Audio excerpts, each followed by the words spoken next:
There were 6 crashes involving autonomous cars in California so far this year. And the reports that were sent into the DMV are fascinating, especially when you consider the fact that in at least 2 of those 6 crashes, drivers in other vehicles got out of their car and started physically attacking the autonomous car. Now these are the driverless cars, but right now the cars are still in the stages where an individual still needs to be in the vehicle. Now in 3 of these crashes, the vehicles were in autonomous mode. In the other 3 crashes, an individual was manipulating them. But let's take a little look at the people that attacked these cars physically. Of the 6 crash reports involving robot cars filed in California so far this year, 2 involved a human approaching the car and attacking it.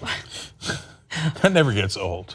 So first example, on January 2nd, a Chevy Bolt EV operated by General Motors' Cruise driverless car division was waiting at a green light for pedestrians to cross when a man ran across the street, and it completely ignored the do not walk symbol, shouting, and struck the left side of the Cruise AV's rear bumper and hatch with his entire body, damaging a taillight. So I don't know what provoked him. Maybe he was just fed up with these advancements in technology.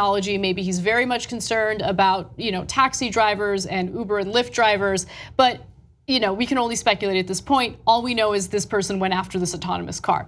Second example, on January 28th, a GM Cruise Bolt EV with a human driving the car stopped behind a taxi when the driver of the taxi exited his vehicle, approached the Cruise AV, and slapped the front bumper window, causing a scratch.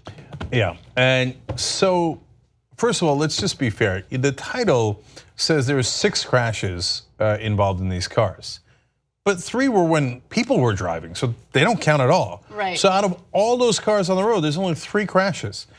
And then 2 of them, and I can't tell if it's the same 2 or different 2, is guys attacking the cars. Look, I know that we're worried about out of control robots attacking us, but I don't think we need a preemptive strike. And I recently changed my mind about this. Have you? I have. Okay. You know why? Because I'm the most reasonable man in America. So I believe I've changed my mind once or twice in the past. Anyway. Just a little bit. Yeah, so look, in the beginning, like everybody else, I'm old school, I was flipped out. I was like, no, I'm not gonna let these cars drive all around and they'll figure it out. What if there's a glitch? And then the other day I was driving, these couple of guys were driving like maniacs, and I was like, what am I talking about? You know who has glitches? Humans. A lot. All the time. Terrible glitches. Fell asleep, drunk driving, got mad, wasn't paying attention, texting. So as a matter of percentages, we're way better off with the computers driving. Now, having said that, look, don't get me wrong, it takes a little bit of the joy out of life. If you like driving, I hate driving, so it doesn't take any of my joy out. But people like to, and by the way, they're not gonna force you to stop driving. You could still drive as a person, right? And I'm worried that at some point the NSA is going to be like, all right, time to commandeer all these cars. Right? They are computerized now, and they're already computerized. Even if we don't do the autonomous vehicles, all these cars, all these newer models are computerized. So that data is available. Yeah, and experts have shown they could tap into your car, and so that stuff's really, really scary. But having said that, if you want to avoid accidents, 1, stop running into cars. Okay, if you're humans with your hands, but seriously, they're gonna do the driving better than we would. It's just a fact. So if you are living in the Northern California area, you can expect to see some of these autonomous cars out on the streets. The permits to be driven on public roads with no human driver on board begins April 2nd.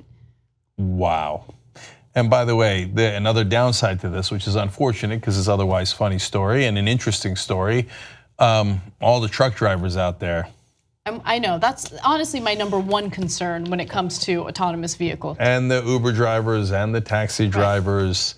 So I don't know what we're gonna do to replace that part of the economy, but that's coming. If you like this video, bless your heart. We got a lot more where that came from. We do a full show every day, Monday through Friday. Come enjoy it ad-free by becoming a member, tytnetwork.com/join.